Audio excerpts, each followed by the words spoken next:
So in the interest of moving along, I'm going to turn it over now to Ryan Bauma, who is our project manager, and he also has been, since last month, is the Southeastern Regional Lead for AECOM for Urban Design. Right? Thanks, John. Good morning. So we're going to, how many people were here last night? Okay, we're going to go through this really quick. I think the trends in corridor transformation over the last 20 years, there's some interesting takeaways there. A lot of great work has been done in Arlington and in the region.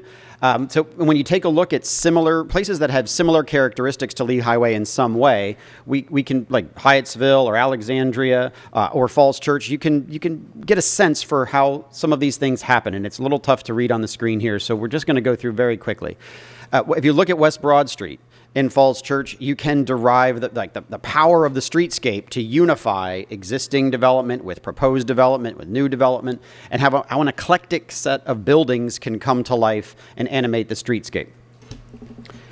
Even the larger buildings can be broken up to seem like a series of buildings so that their mass is not quite as imposing. It takes quite a few planning efforts and design guidelines over time to make these corridors happen. And even in transformations like in Hyattsville, we went from the parking lots and car dealerships to the arts district that exists today. It's important to note that even without a lot of change to the roadway itself and those lanes, by changing the edges, you can change the character of that corridor quite a bit to where people are actually running down the side of US 1 every morning, and where people feel comfortable crossing, even though the lanes really haven't changed over the last 20 years. The separation that we create and the atmosphere that we create between pedestrians and the roadway matters a lot. And that's part of what the character change there demonstrates. And thinking very creatively about how the roadway works at different times, whether we have the ability to have on-street parking at off-peak moments, like they do there along US 1. And how we use the perpendicular streets that connect to create the public spaces that you all have asked for gathering space. There's great examples of it there.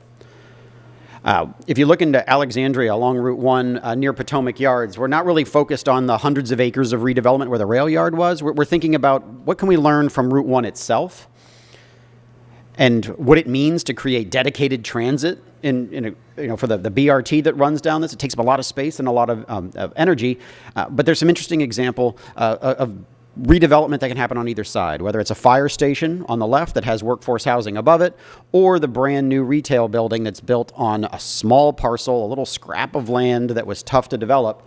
But a context-sensitive retail building was created that also has access back to its parking and fits into the vernacular of the landscape. There are other examples, if you just go into Delray a little bit, where you see small-scale mixed-use buildings in 1, 2, 3 stories being created that fit into the neighborhood, but increase the opportunity for residential development, new commercial, and basically hide the cars in a way. So there is examples of these types of things that we've been talking about over the last year nearby that we can learn from. And other parts of Alexandria right there on South Washington Street, you can see how the roadway is being used differently, where that outside curb lane sometimes is on-street parking, sometimes is the free flow of cars, and sometimes is HOV for bus, HOV lane, or for bus only. And so at different times of day, that road performs in different ways to meet the needs. So these are the kinds of things we can be thinking about later today.